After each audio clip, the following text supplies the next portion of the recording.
5 conseils pour faire face à des abus narcissiques dans une relation ou alors pour s'en remettre si la relation est déjà terminée. Les relations avec des personnes ayant des troubles de la personnalité narcissique ou des pervers narcissiques vous laissent parfois un sentiment de dévalorisation. Un peu comme si vous ne valez absolument pas la peine, vous ne valez rien du tout. Vous avez une estime de soi faible, vous vous sentez vidé et vide. Vous vivez parfois des instabilités émotionnelles et aussi des sentiments de honte et de culpabilité. Vous verrez des personnes qui vont s'isoler de leurs proches pour masquer ce qu'ils sont en train de vivre. Et en cas de séparation, elles peuvent même ressentir une envie irrésistible de reprendre contact justement avec leur ex afin de revivre les moments forts de leur relation. On peut se demander, mais comment cela se fait qu'après tous les efforts que tu as fournis pour sortir de cette relation, tu veux y retourner, tu veux rester en contact. Mais c'est en raison d'une dépendance émotionnelle qui s'est créée au cours de la relation parce que la personne va s'éloigner et son ex va lui manquer. Elle va être tentée de l'appeler, de le revoir et même de retourner dans la relation parce que justement, il y a eu ce lien de dépendance émotionnelle qui s'est créé et cette vulnérabilité-là aussi. Donc, conseil numéro 1, éduquez-vous. S'informer permet de prendre conscience des dynamiques des relations malsaines, de reconnaître les signes d'un lien de dépendance et de voir votre relation telle qu'elle est vraiment.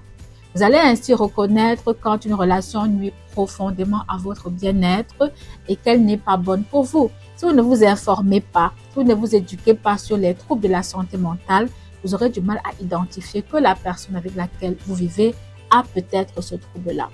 Conseil numéro 2. Fixez des limites claires pour vous protéger. Ce qui peut inclure de limiter ou d'interrompre les contacts avec cette personne et de s'éloigner de ses amis aussi. Éloignez-vous des amis communs. Ne continuez pas à chercher à avoir de ses nouvelles ou alors à graviter dans son cercle social parce que vous voulez savoir ce qu'il fait ou dit de vous. Parce qu'en voulant avoir ces informations-là, cela peut vous faire beaucoup de mal et vous pouvez être tenté de revenir vers la personne. Éloignez-vous. Ce conseil est valable pour ceux qui se sont déjà séparés. Conseil numéro 3. Reconnaître que des abus ont été commis et qu'ils ont eu un impact sur votre vie. Le fait d'identifier et d'accepter que cela s'est produit peut vous aider à passer à la prochaine étape et à donner un sens à vos expériences. Parce qu'il y a des personnes qui vont se dire « Non, je ne peux pas accepter, on ne peut pas m'avoir fait ça. » Elles refusent d'accepter qu'elles ont été manipulées. Or, quand on reconnaît ce qui s'est passé, cela nous permet de déculpabiliser et de comprendre que ça peut arriver à tout le monde.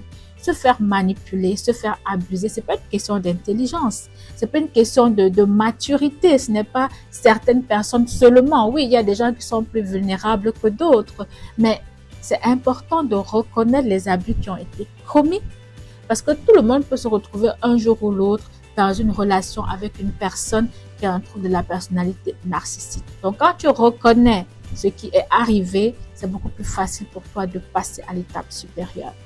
Conseil numéro 4.